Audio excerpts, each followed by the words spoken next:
Selamat pagi. Berarti kedengaran suara saya nih, Pak Ji. Tadi Iya, saya dipanggil kedengaran. Pak Ji dari tadi. Nggak ada yang Anu, jawabnya. Anak-anak iya, ya. iya. Siap. Pak Ji, silakan dimulai saja dulu.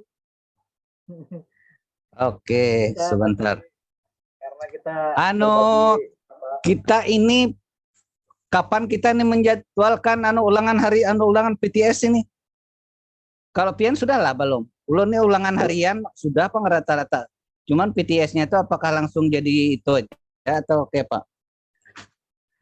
ya tetap harus ada pasnya, Pak Haji.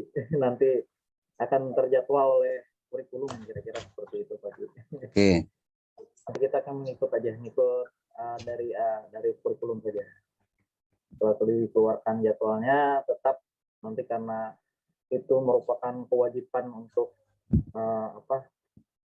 penilaian akhir semester atau penilaian akhir tahun lah sebutannya. Karena kalau di setiap kenaikan kelas itu kan akhir tahun. Jadi penilaian akhir tahun berarti penilaiannya menyeluruh. Apa-apa yang sudah kita pernah nilai yang akan kita lakukan evaluasi ulang lagi. Mungkin demikian kira-kira Pak Haji. Kita mengikuti aja Pak Haji lah. Karena kita kan pelajarannya gabung dengan MIPA kan, IPA. Kan IPA itu ada kimia, fisika, biologi ya. Jadi kita berbagi. Oh, itu ya PSD ya. Kenapa kada mau? Ya. Anunya. PowerPoint-nya. Pak Haji belum dijadikan host kayaknya tuh Pak. Pon? Belum dijadikan co-host mungkin Pak. Jadi belum bisa share screen itu. Ada operatornya kan? Ini baru ada nih.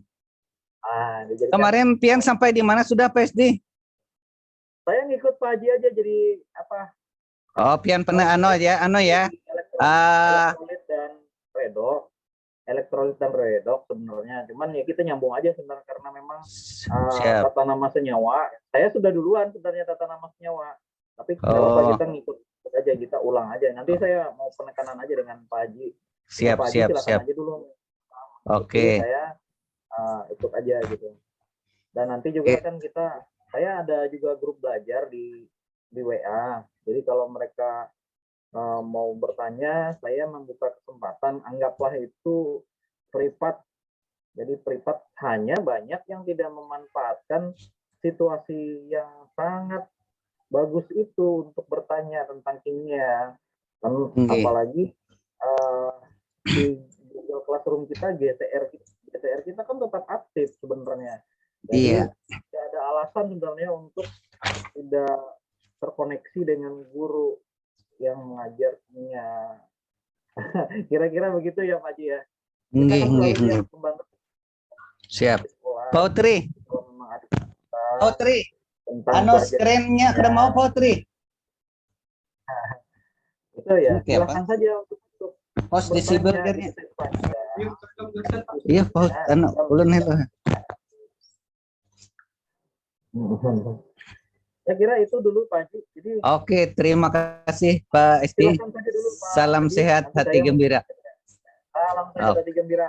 Karena kuncinya adalah di dalam kondisi pandemi seperti ini ya, kita harus pertama menjaga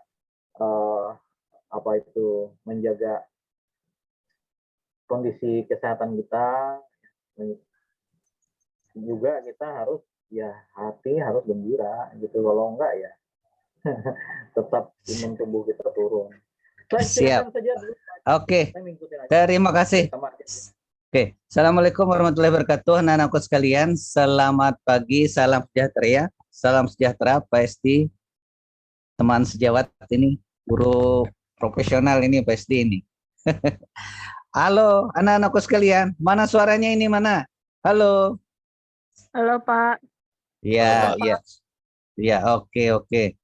Kalau bisa wajahnya ditampilkan. Bapak mau lihat dulu. Bapak kangen nih sudah seminggu nih kada. Iya kan Pak SD? Kita kangen sama mereka nih. Sampai hari ini saya belum pernah melihat ada yang membuka kameranya, walaupun saya sudah memberikan instruksi di WA group maupun di Google Classroom. Kalau kita lagi Zoom meeting, ini yang sopan itu adalah membuka kamera. Saya aja membuka kamera kok. Iya. Kita ini kangen sama kalian. Jadi Bapak ini hendak lihat apakah kalian itu serius ini mengikutinya di depan meja belajarnya masing-masing atau malah sambil sambil tiduran, sambil apa. Nah, ini kan termasuk etika belajar juga ini. Iya. Betul. Halo. Coba kameranya kita buka dulu kalau bisa. Ini hampir nggak ada yang buka ini. Ada gambar kemos segala ini, gimana ini?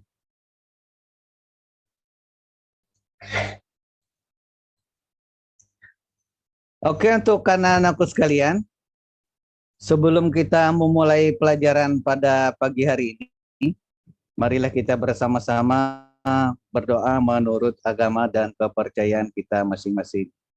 Berdoa dimulai.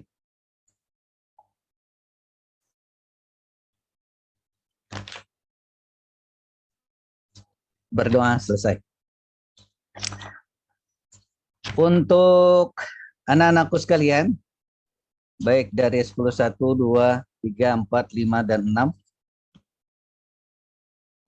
sebelum kita masuk ke materi selanjutnya, kita sudah beberapa kali ulangan harian. Ini saya lihat datanya sudah ada rata-rata kalau dihitung ada 2 kali, bahkan ini ada 3 kali ya, 3 kali, tapi masih banyak yang bolong-bolong ini nilainya. Untuk itu Bapak minta silahkan nanti lihat di Google Classroom lagi. Untuk kalian yang belum mengerjakan tugas bisa mengerjakan tugasnya, dan kalau misalnya tidak memungkinkan membuka di Classroom, nanti tanya sama temannya. Kita kan punya grup WA juga, sebagaimana Pak SD mengatakan bahwa kita punya WA belajar. Nah, nanti di sana akan ditanyakan dengan teman-temannya tugas mana yang kira-kira kamu belum selesaikan. Dan Bapak harap karena ini belajar dari rumah, soal mungkin tugas-tugas kita kirim lewat 2 mode ya, bisa lewat Google Classroom atau nanti lewat WA. Jadi kalau misalnya ada tugas, tolong segera dikerjakan.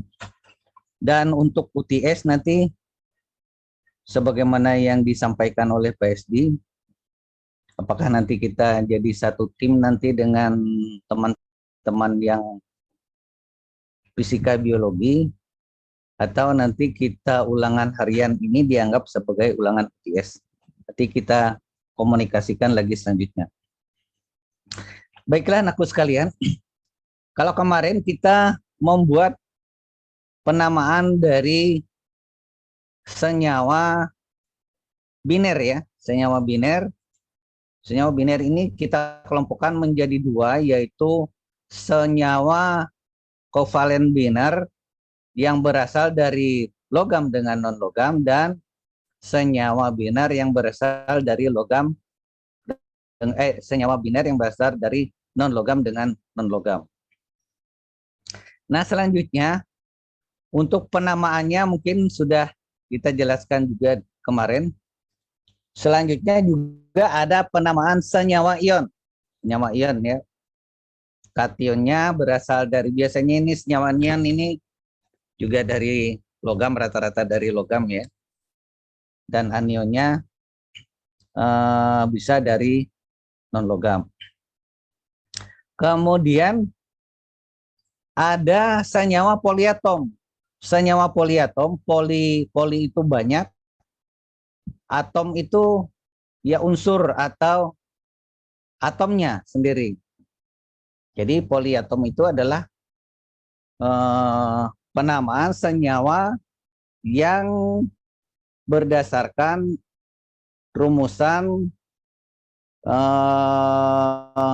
atom-atom yang tersusun dari banyak atom. Atom-atom yang tersusun dari banyak atom. Saya sambil membuka buku di sini, sambil mengingatkan, bisa anak-anakku sekalian, bisa buka halaman 49, 48, 49 di buku PR Kimia yang kemarin sudah Bapak suruh untuk memotokopi ya. Untuk senyawa poliatom ini, senyawa poliatom, kalau kita lihat di sini ada kationnya, ada anionnya. Katakanlah misalnya kationnya Na, anionnya SO4. Untuk rumus kationnya, ini kan rumus kationnya bisa diambil dari ya misalnya NH4, LiNa.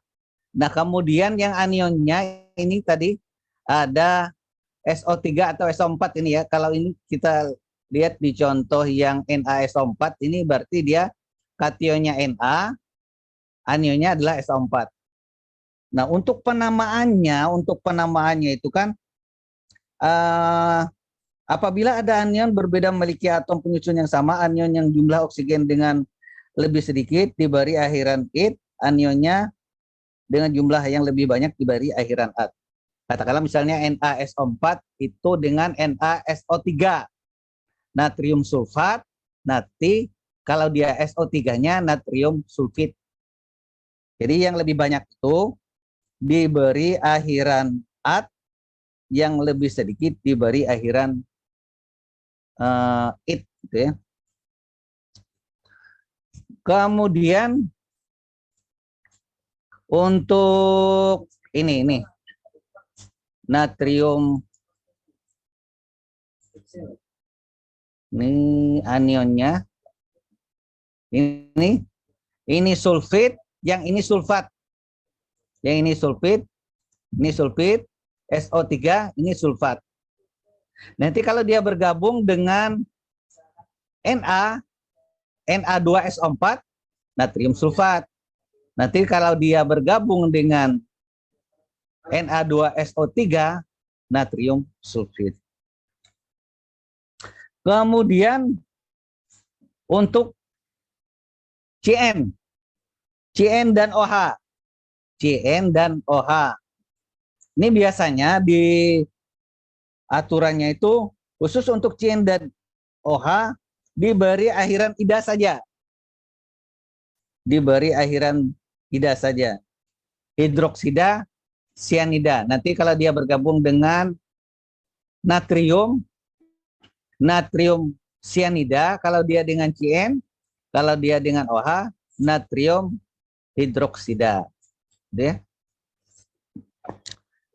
Kemudian nama kation diikuti oleh nama anion. Jadi rumusannya adalah nama kation dulu, kita sebutkan natriumnya, natrium baru diikuti oleh nama anionnya. Nah, kemudian kalau misalnya ini ada besi ya. Ini ada besi.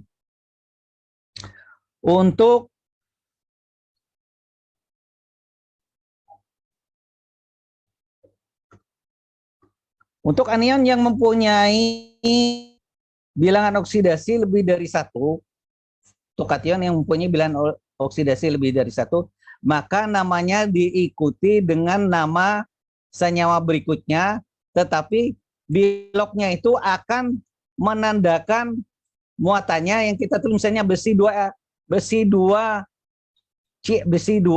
dengan Cl misalnya. FeCl2. Kalau Fe, kita lihat di sini Cl itu kan negatif 1. Negatif 1 kali 2 berarti 2 minus, berarti Fe-nya 2 positif. Nah, kalau ini Cl-nya, Cl itu Cl negatif 1 kali 3, berarti dia Fe harus 3 positif. Nah, penamaannya itu besi 2 klorida atau besi 3 klorida. Nah, sebagaimana tadi aturan untuk Untuk senyawa yang pada rumusan anionnya itu kalau dia mempunyai oksigen lebih banyak diberi airan A, sementara yang lebih sedikit diberi airan I, ini berbeda dengan kationnya. Untuk kation yang lebih sedikit diberi airan O, pero yang lebih besar biloknya 3 diberi airan I, peri. Jadi ada semacam apa ya? Yang kalau di sana itu untuk yang dilihat anionnya apa oksigennya lebih banyak itu diberi airan. Ada anion yang lebih banyak, misalnya oksigen itu diberi airan A. Kalau dia sedikit diberi airan I. Nah, ini akan terjadi, jangan nanti Pak ada yang anion yang berubah, ada yang kation. Ya memang aturannya seperti itu ya. Aturannya seperti itu. Jadi kalau dia itu adalah berlaku untuk senyawa atau atom yang mempunyai bilok lebih dari 1. Nah, kalau kamu pertanyakan, Pak, kenapa Na tidak berubah? Karena Na itu sendiri biloknya cuma 1. Itu ya, biloknya cuma 1. Berbeda dengan Fe. Nah, sama dengan misalnya Br brom, BrO-1 atau BrO2-1. Ada hipobromit, ada bromit, ada bromat, ada pebromat. Itu juga akan membedakan kalau kita lihat dari anionnya. Anionnya kalau dia oksigennya 1 hipobromit, oksigennya 2 bromat dia, oksigennya 3 bromit dia. Kalau BrO3 bromat dia, kalau BrO4 pentabromat. Apa ini? Perbromat. Ini, nah kita lihat sini. H3PO4, senyawa yang bentuk kation hidrogen dengan air. Oh, ini asam ya. Ini kita lihat untuk asam dan basa. Bagaimana dengan penamaan senyawa asam dan basa? Untuk tata nama senyawa asam dan basa, senyawa asam tidak mengandung oksigen. Ada senyawa asam yang tidak mengandung oksigen. Misalnya adalah H2S, HCl. Kalau mereka tidak mengandung asam, maka nama depannya itu misalnya HCl. Langsung dia di depannya adalah asam. Kita tambah asam, di belakangnya adalah Cl-nya itu adalah klor, ditambah dengan tidak asam klorida. Nah, ini berbeda dengan senyawa yang mengandung oksigen. Jadi ada 2 aturan nanti, ada senyawa yang mengandung oksigen, ada senyawa yang tidak mengandung oksigen. Nah, kalau dicontoh di sini adalah senyawa yang mengandung oksigen. Misalnya H3PO4. H3PO4. Karena di depannya ini ada asam, maka dia ada hidrogennya. Senyawa yang membentuk kation hidrogen dalam air. Ini asam fosfat. Ya, ini yang dikatakan dengan kation yang berasal dari kation yang senyawa yang bentuk kation dalam air. Ini tadi ya. Kemudian H2SO4, asam sulfat. Ini untuk asam. Kemudian ini adalah selanjutnya basa. Senyawa ion dari suatu logam dengan ion hidroksida. Basa ini adalah logam ya, natrium, aluminium, nanti malam alisadikin, pesta. Oh, itu lili, nana, kawan, ruby, cespran. Litium, natrium, kalium, lili, nana, kalium, lili, nana, kawan, rubidium, cesium, dan francium. Itu adalah golongan 1A. Kemudian kalau di golongan 2A itu bali mangga, Beli mangga, cari sirsak, bawa rambutan. Berilium, magnesium, kalsium, cari strontium, beli mangga, cari sirsak, barium, dan radium. Ini basa. Jadi senyawa basa ini kalau dia bergabung dengan ion hidroksida, cirinya gini aja. Kalau dia mengandung OH, itu biasanya basa. Tapi kalau dia mengandung hidrogen, itu adalah asam. Jadi penekanannya adalah yang membedakan antara asam dan basa itu tergantung dari kation. Di sini dilihat kalau dia kationnya itu H positif, kationnya H positif, itu pasti asam. Nah, basanya itu apa lagi basanya? Nah, kalau dia anionnya itu adalah OH, senyawa ion dari logam dengan ion hidroksida, ya. Logamnya apa saja? Kalau dia bergabung dengan ion hidroksida, OH, maka dia dikatakan dengan basa. Jadi penekanannya adalah kalau kationnya asam, kalau kationnya hidrogen, hidrogen dalam air yang terion ya, itu pasti asam. Jadi itu penekanannya. Kemudian penamaan senyawa organik. Senyawa organik ini adalah senyawa yang berasal dari alam, bisa penguraian dari mikroorganisme, bisa juga ada juga yang disintesis ya, bisa dibuat oleh alam atau buat oleh pabrik gitu ya. Katakanlah misalnya metana. Ini biasanya ini dalam bentuk gas ya. Metana. Nah, kalau kita mengikuti aturan di senyawa biner non logam dengan non logam, ini mungkin ada yang menamakannya karbon tetrahidrogen ya. Tapi bukan seperti itu namanya, karena kita mengikuti aturan yang ada bahwa penamaan untuk senyawa organik itu sudah ada aturan yang bakunya. Jadi dia kira-kira seperti itu ya Pak SD ya? Atau gimana Pak SD? Ya, Pak. Jadi iya. Ya, jadi karena dia memang sudah baku, jadi dia tidak mengikuti aturan yang pada senyawa apa tadi? Non logam dengan non logam. Jadi KCH4 langsung saja namanya metana gitu. Misalnya CO NH2 dua kali namanya urea. Kemudian ini asam asetat atau nama pasarannya adalah asam cuka. Ini C6H12O6, nama nama berdasarkan senyawa organiknya adalah glukosa yang biasa kita sebut dengan gula gitu ya. Ini ada HCOH, HCOH atau HCHO. Biasanya orang nyebutnya HCOH. Formaldehid atau bahan formalin. Saya kira untuk penamaan tata nama senyawa biner itu sudah selesai. Dan ini bagaimana Pak SD? Apakah ini dilanjutkan atau saya serahkan lagi di NPSD? Waktu sudah menunjukkan pukul 7.25 di sini. Kurang lebih Saya penekanan aja dulu, Pak. Oh, siap. Siap. Kita iya. Kita nanti aja. Tolong Pak SD kalau ada yang kurang pas nanti tolong saya dikoreksi ya Pak SD ya. Udah sip aja Pak Haji. Oh, terima kasih Pak SD.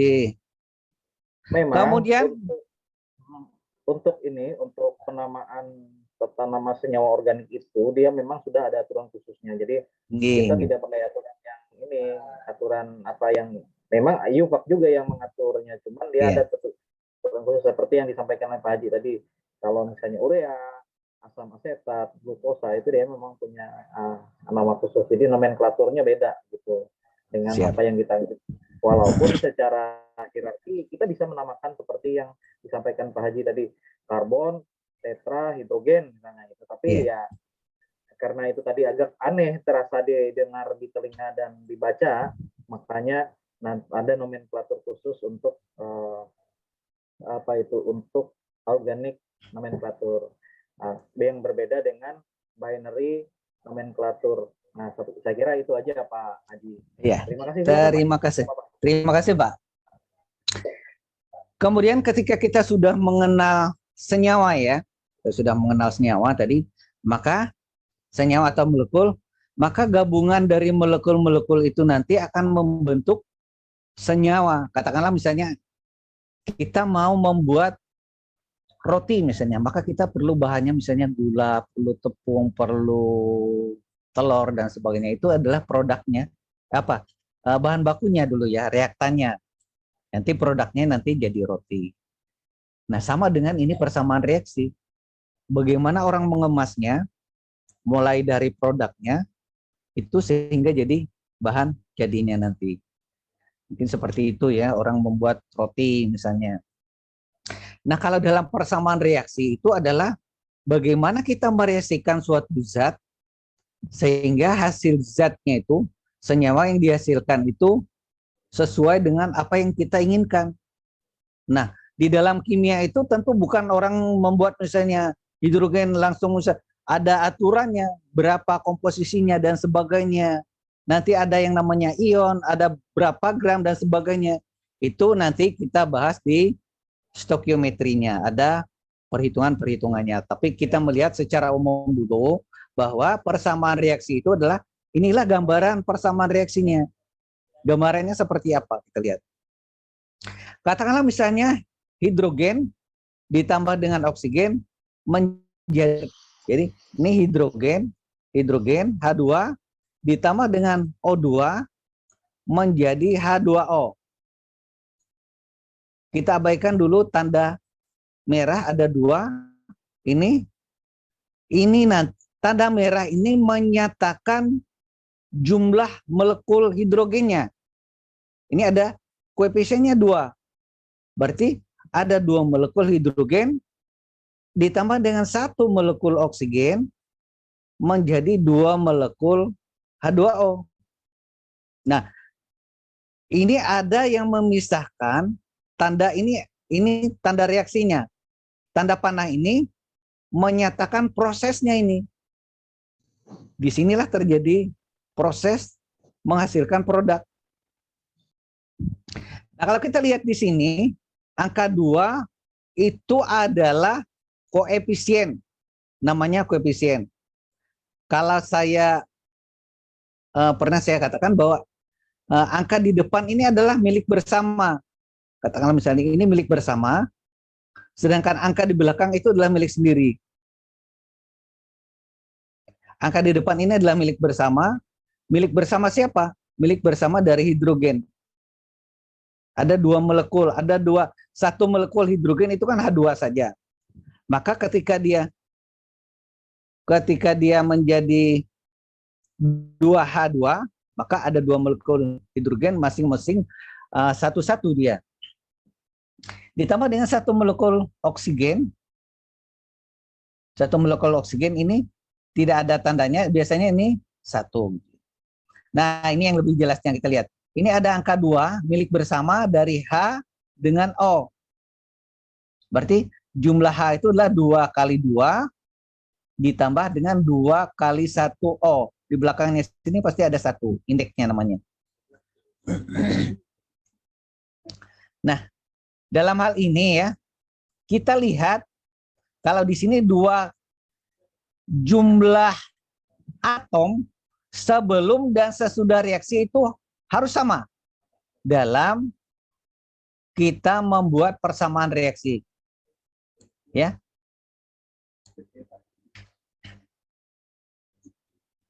Ini kalau misalnya ini tidak ada dulu ya. Nah, ini seperti ini. Nah, ini kan yang jadi pertanyaan, hidrogen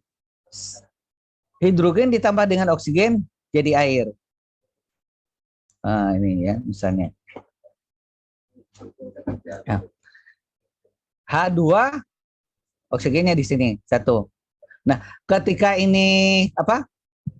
Hidrogennya ada 2, di sini ada 2. Oksigennya di sini ada 2, di sini ada 1. Sebenarnya ini bisa saja supaya oksigen di ruas kanan ini sama dengan di ruas kiri, maka ketika di sini 1, maka 2 kali berapa sama dengan 1? 2 kali setengah.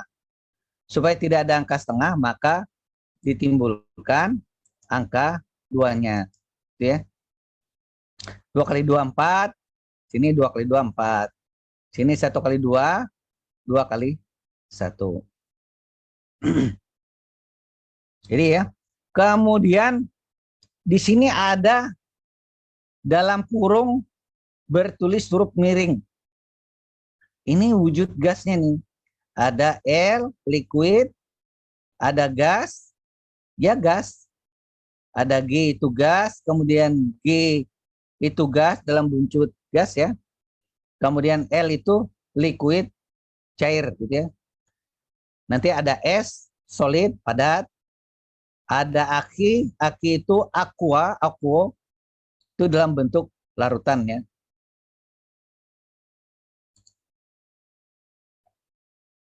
Nah ini.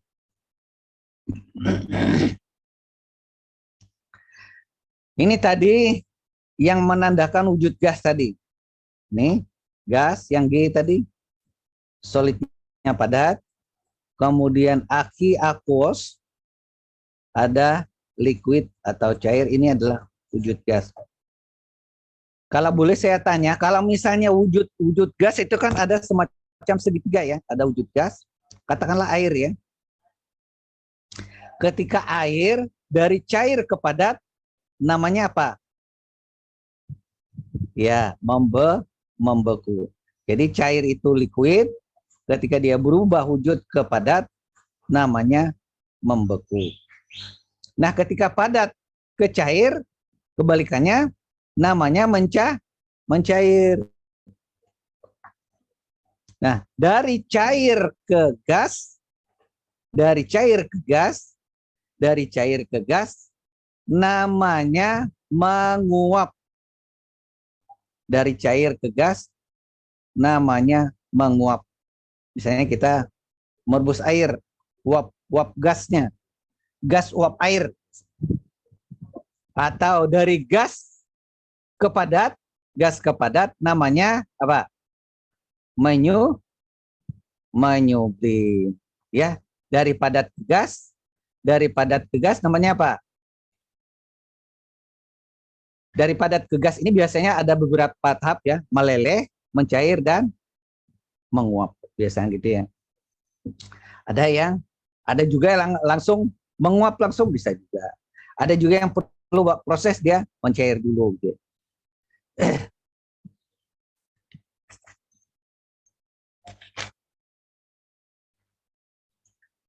Ini hubungannya dengan molekul tadi ya.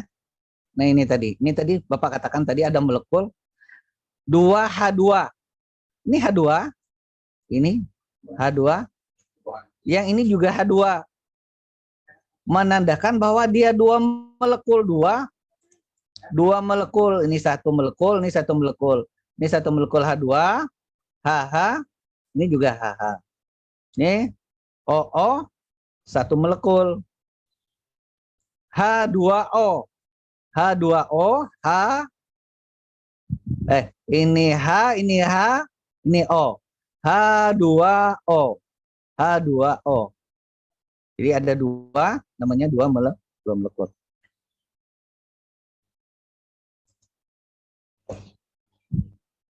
Langkah-langkah penyetaraan persamaan reaksi. Langkah-langkahnya. Ini ya langkah-langkahnya.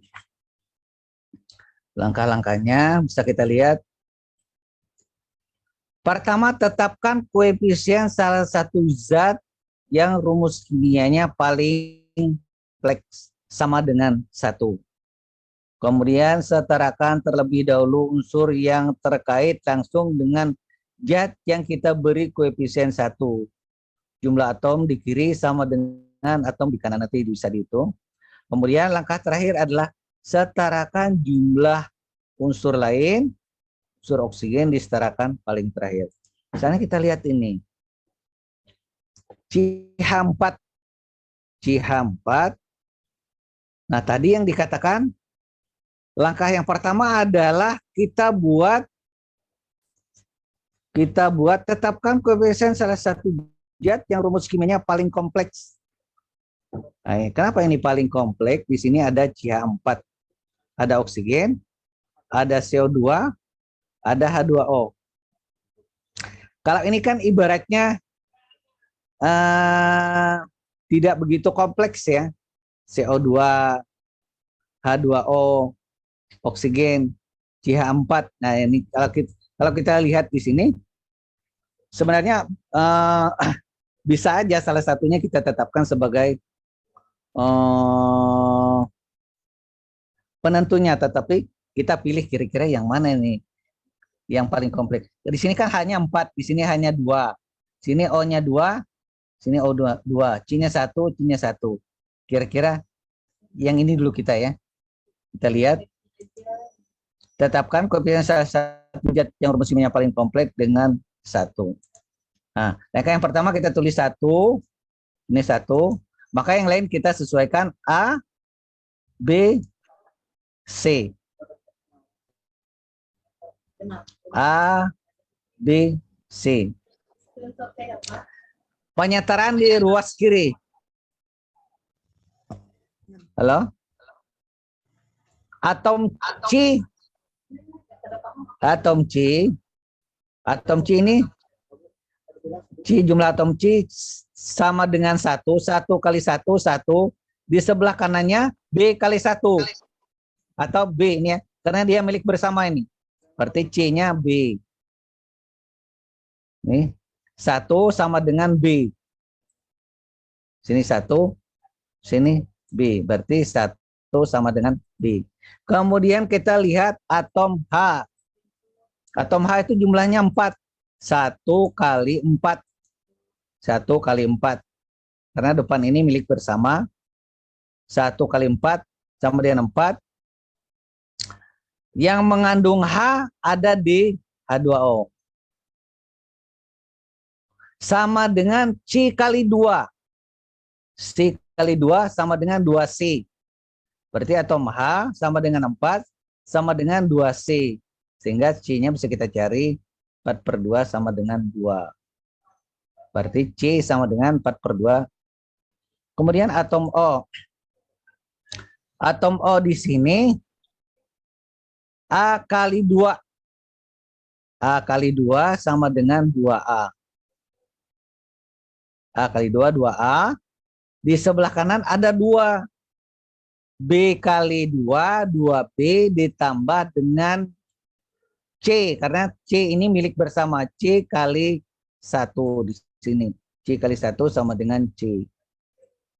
Oksigen itu 2A sama dengan 2A. Di sini sebelah kirinya jadi patokannya. Sama dengan di sebelah kanan 2B. 2 kali B tadi B kali 2, 2B ditambah dengan C sama dengan 4. Sama dengan 4. Nah, sama dengan 4 ini kita lihat di depan sini. Ini lihat. 2. 1 kali 2, 2. Ini sebentar.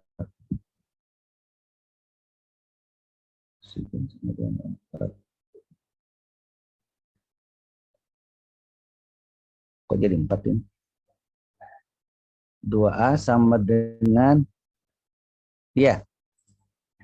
Kalau di sini kan tadi kenapa jadi sama dengan 4? Karena C-nya itu sama dengan 2. Kenapa sama dengan 4? Karena C ini sudah sama dengan C-nya sama dengan 2. Ini kan? Nah, ini penjelasannya. 2A sama dengan B-nya kan sudah ketemu tadi sama dengan 1. Mohon maaf ya. 2 kali 1, 2. Ditambah C-nya sama dengan 2. Sama dengan 4. 4 ini. Berarti ini 2A sama dengan 4. 2A sama dengan 4. Berarti A sama dengan 4/2. Nah, sekarang kalau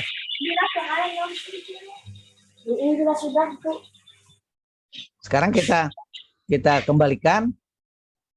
Karena sudah ketemu B sama dengan 1, kemudian A tadi kita cari sama dengan 2, C-nya sudah ketemu, untuk ya B-nya sama dengan 1, C-nya sama dengan 2, sehingga kita tulis semestinya tidak perlu lagi kita menulis angka 1, karena angka 1 itu sudah otomatis CH4 ditambah dengan 2O2 menjadi CO2 plus 2H2O.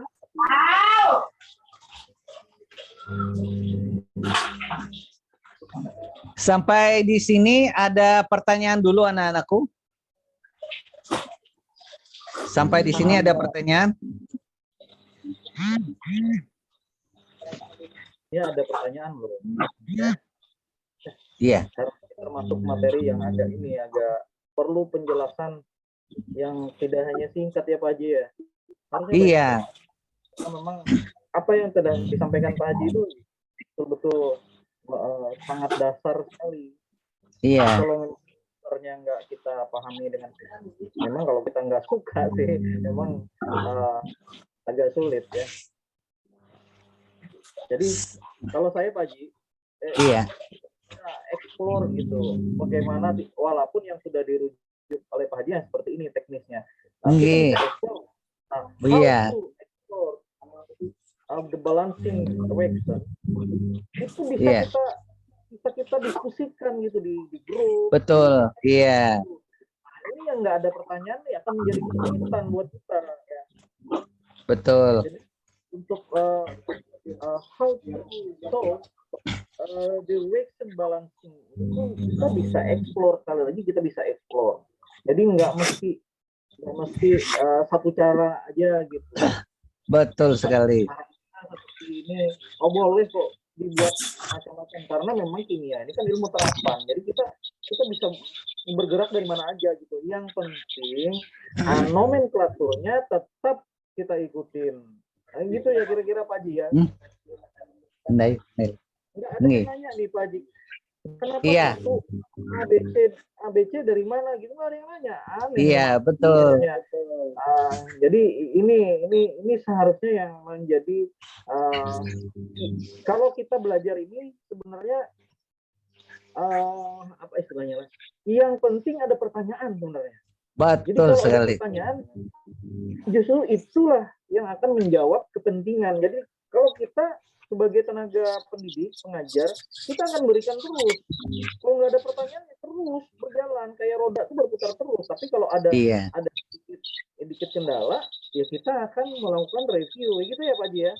Iya betul. Hanya saya yakin pertanyaan tadi dari Pak Haji itu betul-betul memantik gitu. Apa yang menjadi permasalahan? Apalagi nih saya dan Pak Haji hadir bareng-bareng gitu. Betul. Kalau saya nggak bisa jawab, ada Pak Haji. Kalau Pak Haji nggak bisa, ada saya gitu. Betul. Dan memang suatu ketika saya pengen sekali anak-anak satu Kabupaten Barito Utara ini yang belajar kimia itu bisa gabung di satu kelas gitu.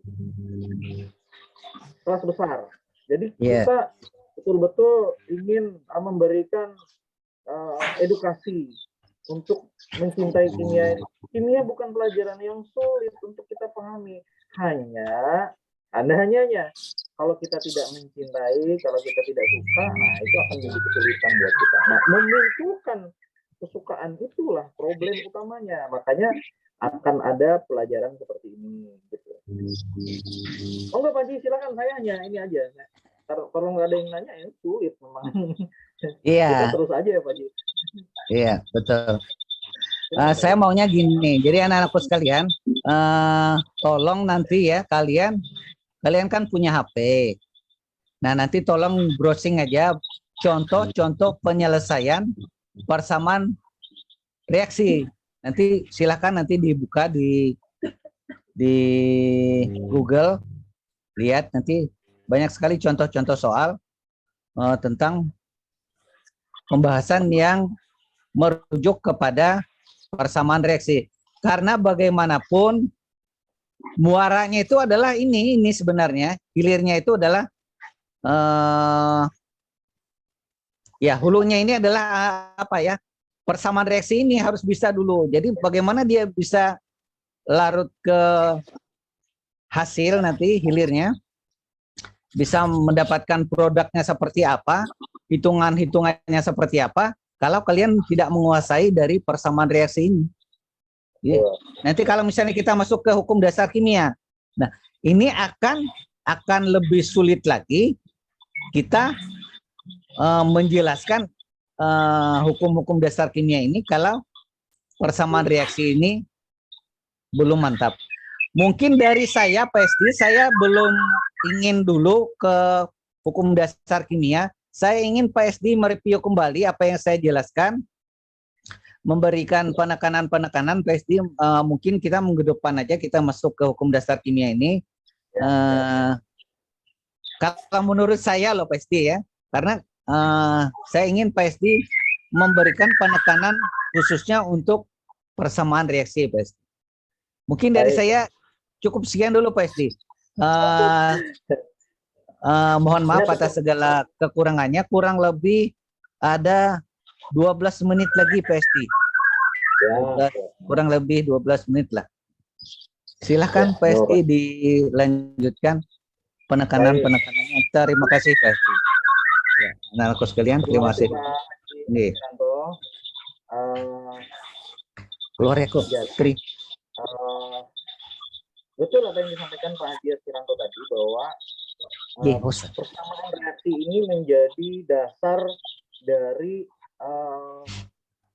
bagaimana kita bisa menyelesaikan suatu problem dalam pembelajaran kimia. Jadi perubahan yang terjadi itu dapat dipaparkan dengan menggunakan rumus kimia, zat-zat yang terlibat dalam reaksi. Nah, cara pemaparan itu kita sebut sebagai persamaan reaksi. Jadi that change that occur can be described using the chemical formulas of the substance involved in the reaction. This way, a presentation we call equation of the reaction. Ya, itu sedikit supaya kita artinya mencintai kimia. Jadi saya dulu tuh mencintai kimia itu sedikit-sedikit saya coba bahasakan dalam bahasa Inggris. Yang saya memang suka dalam bahasa membahasakannya dalam bahasa Inggris. Dan itu menjadi suatu kebiasaan buat saya. Dan itu juga akan, kalau anak-anak sekalian yang ada di rumah itu juga suka belajar kimia, kita bisa artinya membuatnya menjadi satu pembelajaran bahasa Inggris yang terinclude dengan pelajaran kimia, gitu, enak gitu. Jadi tadi Pak Haji ada mengatakan bahwa bilangan yang mendahului rumus kimia dalam satu persamaan reaksi itu disebut koefisien reaksi. Itu bahasa Inggrisnya gimana? Ayo. The arrow indicate the direction of the reaction, and we can read as to reach, and the number that preceded the chemical formula substance on in the reaction equation called the reaction coefficient. Itu coba begitu nyamannya kalau kita mencintai, ada dua pembelajaran yang bisa langsung gitu. Nah, jadi maksud saya adalah, kalau tadi sudah disampaikan oleh Pak Haji bahwa persamaan reaksi itu menjadi dasar bagi kita untuk mempelajari tentang misalnya hukum-hukum dasar kimia, itu memang betul. Ya, jadi ada aturan-aturan untuk persamaan reaksi itu. Saya sudah dijadikan host nggak ya? Atau co-host ya? Saya coba ini. Sudah ya? Host ya, jadi sudah Pak SD. Ya? Oke, siap. Saya coba share screen ya. Tadi saya lupa minta di share screen. Tata nama. Ini terus. Bukan.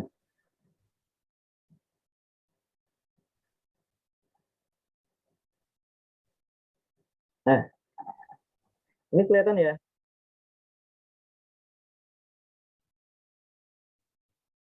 Nah, ini tadi. Ya. Jadi perubahan yang terjadi dapat dipaparkan dengan menggunakan rumus kimia. Ini persamaan reaksi yang terlibat dalam reaksi. Jadi pemaparan ini kita sebut sebagai persamaan reaksi. Jadi ada tanda panah yang menunjukkan arah reaksi yang dapat kita baca sebagai membentuk atau bereaksi menjadi. Nah, bilangan ini yang mendahului rumus kimia itu kita sebut sebagai koefisien reaksi. Ini yang tadi yang ditulis di depan-depan ini. Kalau dia nggak ditulis, itu kita anggap dia koefisiennya sama dengan 1. Betul ya, gitu ya Pak Haji ya? Atau misalnya yang di bawah ini itu kita sebut dengan indeks. Nah, indeksnya kalau nggak ditulis seperti ini nih, oksigen yang di sini nggak ditulis, itu berarti indeksnya sama dengan 1. Kenapa kita harus melakukan perkalian antara indeks dengan koefisien itu untuk menentukan jumlah atom? Jadi kalau orang tanya, berapa jumlah atom H pada 2H2? Maka kita menjawabnya adalah 4. Kenapa 4? Indeks hidrogen 2 dikali dengan koefisien hidrogen H2-nya adalah 2. Jadi 2 dikali 2. Nah, sekarang ini oksigen. Indeksnya 2, koefisiennya 1. Berarti kalau kita tanya berapa jumlah atom oksigen, ya tinggal kita kalikan indeks dikali koefisien. Jadi itu kuncinya di salah satunya adalah itu. Jadi toh kalau misalnya dalam kita mempelajari tadi sudah juga disampaikan oleh Pak Haji bahwa di dalam reaksi kimia itu ada kita kenal dengan wujud zat, atau dalam kimia itu disebut sebagai fase ya, fasa zat, atau ada yang juga mengatakan spesi zat. Di beberapa buku ada yang spesi, ada yang fasa, itu sama aja gitu. Kalau kita mengenal ada wujud zat itu ada 3, padat, cair, dan gas. Nah, di kimia yang di SMA ini kita ada satu lagi mengenal yang kita sebut dengan aquos. Lambangnya AQ. Jadi huruf kecil miring dalam tanda kurung yang mengikuti rumus kimia dalam persamaan reaksi itu menyatakan wujud zat. Ini yang ditulis misalnya seperti ini. G. Nah, saya kasih tanda nih. G yang seperti ini. G. L. Ini menunjukkan fasa atau wujud atau keadaan zat. Nah, ini jadi kalau ada seperti itu bukan menyatakan 9, 1 gitu, bukan ya, tapi itu wujud zat. Ini menjadi dasar. Jadi salah satu cara untuk mencintai kimia itu ya kita bisa membahasakannya dengan bahasa sendiri. Makanya tadi saya katakan how to explore, self explore. Bagaimana kita mengeksplor secara pribadi untuk mata pelajaran ini supaya kita bisa mencintai pelajaran kimia. Kalau kita nggak cinta dengan pelajaran kimia ini, lalu kita akan menganggap dia sangat sulit sekali untuk belajar. Ya, apalagi dengan konten-kontennya yang semakin hari bukan semakin mudah ya, tapi juga akan menjadi semakin beragam, meningkat ya sesuai dengan akses kita. Jadi kita levelnya udah bukan level biasa-biasa. Jadi kalau di pembelajaran apa nih Pak Haji, di pembelajaran yang sekarang itu udah kita levelnya level 5, level 6 ya Pak Haji ya. Seperti itu. Jadi tentu tingkat level pengetahuannya juga harus kita naikkan, tidak hanya menjadi C1, C2 atau kita sudah bisa naik ke C3. Enggak cuman artinya mengingat doang gitu, tapi kita sudah bisa melakukan eksplorasi. Jadi kalau sudah anak-anak sekalian di rumah itu sudah bisa melakukan pengembangan terhadap pelajaran kimia ini, saya kira itu menjadi satu kesempatan yang bagus untuk belajar kimia lebih baik lagi. Dan kenapa kita selalu membuka ruang belajar di grup WA dan juga Google Classroom itu? Karena belajar kimia itu kalau di luar sana mahal sekali. Karena di sini kita menyediakan yang free, tidak ada yang memanfaatkannya secara utuh. Nah, jadi kecuali kalian WA tengah malam, mungkin saya dan Pak Haji dalam situasi istirahat, ya nggak mungkin kami menjawabnya seperti itu. Tetapi kalau sepanjang kita masih bisa membalasnya, itu artinya kita diberi kesempatan untuk berbahagia lah. berdiskusi gitu. Nah, seperti kita saat ini sangat berbahagia kita bisa berdiskusi karena memang kimia ini kalau dianggap sulit ya sulit, tapi dibuatlah yang jadi mudah gitu. Jangan dijadikan sulit gitu. Nah, kesempatan bertemu saya dan Pak Haji, baik tatap muka dan sebagainya, ya dimanfaatkan sebaik-baiknya. Jangan nanya yang lain-lain gitu. Nah, ini ya. Nah, terkait dengan menuliskan persamaan reaksi tadi, saya sudah juga nyimak apa yang betul yang sudah disampaikan tadi. Jadi ada urutan langkahnya ya. Jadi paling tidak ada 3 langkah yang bisa kita buat itu untuk menuliskan persamaan reaksi. Yang pertama, kita menuliskan persamaan kata-kata ya yang terdiri atas nama dan keadaan zat. Jadi kalau misalnya contoh nih misalnya, gimana kalau reaksi aluminium bereaksi dengan asam sulfat misalnya? Jadinya apa? Ya tentu larutan aluminium sulfat ditambah dengan gas hidrogen, itu kata-kata. Ya. Selanjutnya kita menuliskan persamaan rumus yang berdasarkan rumus yang diatur oleh IUPAC atau nomenklaturnya. Bagaimana menulis rumus kimianya? Ya tentu saja pakai aturan gitu. Kalau aluminium lambangnya apa? Al. Kondisinya apa? Atau pasanya apa? Padat. Berarti kita udah mengetahui langkahnya. Oh, kalau aluminium, kalau padat di kimia itu solid, maka lambangnya Es. Nah, seperti itu. Kalau aluminium, kalau asam sulfat itu dalam bentuk terlarut, ya aqueous, H2SO4. Nanti kalau bereaksi dia akan menjadi larutan aluminium sulfat aqueous. Jadi Al2SO4 3 kali. Jadi kalau ditambah dengan H2 gas hidrogen. Kalau hidrogen sudah disebut gas hidrogen berarti fasanya adalah gas. Nah, kalau kita lihat di dalam di sini ya, ini aluminium nih. Sorry saya yang salah. Kalau kita lihat nih aluminium, jumlah atomnya sebelum reaksi dan sesudah reaksi, ini sebelum reaksi, sesudah tanda panah ini sesudah reaksi, kita lihat jumlah atom aluminium, indeks aluminium 1, koefisiennya 1, berarti 1 kali 1, 1, berarti jumlah atomnya adalah 1. Nah, sekarang kita lihat aluminium yang sesudah reaksi, indeksnya 2, koefisien Al2SO4 3 kali, 1, berarti 2 kali 1, 2, berarti antara sebelum reaksi dan sesudah reaksi tidak sama jumlah atomnya. Begitu ya Pak Haji ya? Jumlah atomnya tidak sama. Sehingga ini yang dikatakan kondisi belum setara. Nanti penyetaraan ini, untuk pertama kali ini, kita hanya membicarakan jumlah atom dulu. Jumlah atom antara reaksi dan hasil reaksi itu jumlahnya harus sama. Nanti kalau sudah bentuknya poliatomik, ya, itu termasuk dalam muatannya harus sama. Jadi kalau muatannya tidak sama, juga belum setara, walaupun jumlah atomnya sudah sama.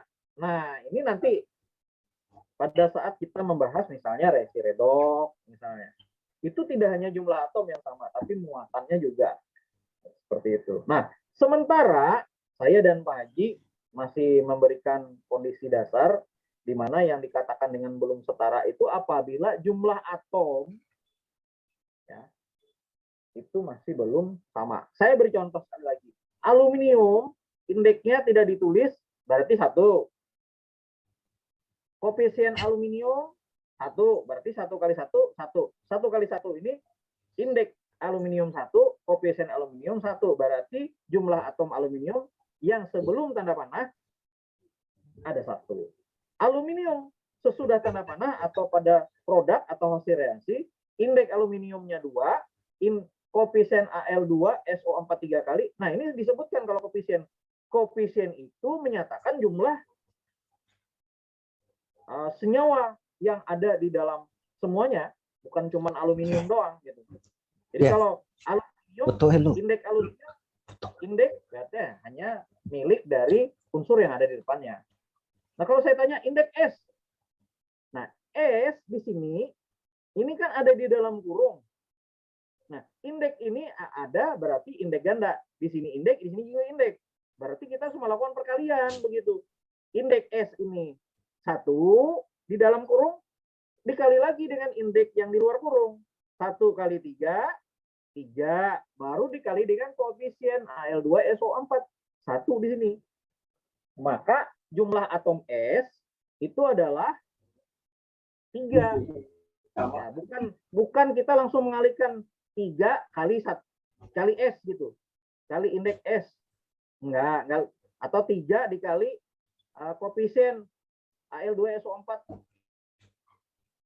3 kali gitu. 3 kali 1 3. Karena nanti akan berbeda kondisinya. Kalau oksigen ini indeksnya di dalam kurung itu 4 dikali lagi dengan indeks yang di luar kurung. Kenapa yang Al2 tidak dikali? Karena dia tidak di dalam kurung. Jadi indeks O ini 4 dikali indeks di luar kurungnya 3, 4 kali 3 12 dikali koefisien Al2 SO4 3 kali 1 berarti 12 kali 1. Nah, sekarang kalau ditanya oksigen sebelum tanda panah atau di reaksi, indeks oksigen di sini 4 kali koefisien H2SO4 1 berarti 4 kali 1 4. Beda jumlah atomnya dengan yang sesudah reaksi. Di reaksi oksigen ini jumlahnya 4, di hasil reaksi jumlah oksigennya adalah 12. Sudah sangat jauh beda. Yang sama mungkin hanya hidrogen ini. Nih, hidrogen di reaksi jumlahnya 2, indeksnya 2 kali koefisien H2SO4 1, berarti 2 kali 1 2. Yang berkas Lalu itu. untuk di hasil reaksi Ampun. indeksnya 2 belum lihat kali koefisiennya 1, 2 kali 1 lengkap 2. Maka jumlah atom H2 sebelum reaksi dan sudah reaksi jumlahnya sama. Nah, hanya itu yang setara. Yang lain belum setara. Al-nya nggak sama, S-nya nggak sama, oksigennya nggak sama, jumlah atomnya. Yang sama adalah hidrogennya. Maka kesimpulannya adalah reaksi tersebut belum setara. Kalau belum setara, nggak bisa kita selesaikan menjadi kita lanjutkan ke materi tentang hukum dasar. Jadi untuk dasar di reaksi-reaksi kimia itu bisa kita pakai atau digunakan adalah kita harus samakan dulu atau setarakan dulu reaksinya. Menyetarakannya bagaimana? Ya tadi sudah disampaikan oleh Pak Haji. Itu sebenarnya adalah pancingan bagaimana kita ada unsur pertanyaan dari kalian sebagai pembelajar. Nah, saya kira itu dulu Pak Haji penekanan dari saya. Nah, karena waktunya udah jadi yang penting kalau ada pertanyaan ya silahkan ditanya-tanyalah. Masa guru-gurunya nggak ditanya? Yo, kan ada 2 gurunya di sini. Nanti kan soalnya kita keluarin itu jadi bingung kalau muncul soal nggak ada penjelasannya, nggak ada ngerti. Nah, saya kira itu Pak Haji. Terima kasih dulu. Selamat pagi. Iya, terima kasih. Selamat pagi. Silakan ditutup aja Pak Haji. Iya, saya kira tadi mantap sekali penjelasan dari PSD. Cuman memang masih belum selesai sedikit. Tapi setidaknya itu maunya saya tadi PSD, wah bagus sekali tadi penekanannya. Untuk indeks dengan koefisien tadi ya, jadi tolong diperhatikan kembali penekanan yang sudah ditambahkan oleh PSD. Dan harapan saya kalian lakukan diskusi dengan teman-teman di grup WA. Kalau ada soal nanti kita buat semacam soal, nanti bisa dikerjakan untuk latihan di rumah atau kalian melihat melihat contoh-contoh soal yang ada di Google ya PSD ya. Kemudian kalau mau lihat interaksinya atau cara pengerjaannya, bisa aja buka di YouTube contoh-contoh persamaan reaksi. Nanti gurunya mungkin nanti bisa menjelaskan bagaimana posisi indeks atau posisi koefisien itu yang asalnya misalnya tadi Al bisa menjadi 2Al. Itu bagaimana prosesnya? Jadi bisa dilihat di YouTube Silahkan nanti kalau sudah bisa, nanti tolong yang sudah bisa ajari temannya. Jadi ilmu itu ya, sifat ilmu itu kalau kita memberi, ilmu itu bukan hilang. Ilmu itu malah berkembang. Kalau kamu memberi satu ayat saja, satu angka saja, satu huruf saja, itu kalau dia melekat ke dalam ingatannya, maka itu akan menjadi saksi ketika kita menghadap Rabb kita nanti, Tuhan ya, Tuhan yang Maha Esa. Jadi makanya tadi ilmu yang bermanfaat itulah yang akan menjadi saksi kita, menjadi amal jariah kita. Jadi kalau mau berbuat amal, jadi guru. Nah, tiap hari kita kasih amal enggak? Iya, ya pasti ya. Iya, karena bagaimanapun semua nanti sudah kita jelaskan ini nanti. Jadi saya bagaimanapun jadi guru itu ada dua ya, dua bahkan tiga bahkan lebih banyak. Pertama dulu kita happy, kemudian kalian tiap punya 1, 2, 3 orang punya karakter masing-masing. Kemudian kita punya amal jariah. Amal jariah di sini, makanya tadi kalau di agama Islam ya, satu ayat saja kita berikan, kita kasih misalnya a, ba, ta, dia bisa membaca alif, ba, ta itu jadi amal jariah bagi kita sampai dunia hancur sana. Sekira mungkin itu dulu Pak SD tambahan dari saya. Salah hilaf saya mohon maaf. Dan bagaimanapun terus terang kita ini bersyukur di SMA 4 ini. Gurunya ada 4 malah, ada 5 malah sebenarnya ya. Iya, dengan ibu itu. Ibu siapa? Siapa nih? Yang ngajar sejarah ya? Iya. Itu basicnya dia kimia itu. Kimia. Devi Indriani yang ngajar sejarah betul. Juga. Iya, jadi kalian perlu berbangga. Dan kita punya gupres di sini. Jarang-jarang ada orang punya gupres di SMA, di Baritut, di tingkat nasional sudah dapat peringkat. Artinya kita betapa bersyukurnya kita di SMA 4. Saya kira demikian dulu tambahan dari kami. Mohon maaf atas segala kehilapan dan mudah-mudahan ini semua bisa menjadi amal jariah bagi kita semua. Mohon maaf PSD, salam sehat hati gembira. Assalamualaikum warahmatullahi wabarakatuh. Saya juga akan menuju sekolah sekarang karena memang kita akan terpisah kondisi pagi, harus beraktivitas, ada sesuatu yang harus kita siapkan dulu. Nah, sehingga nanti baru kita selesai pembelajaran online, baru kita akan bersama-sama. Saya kira sampai berjumpa Pak Haji di Siap, terima kasih. Salam sehat hati gembira, tetap salam sehat hati gembira.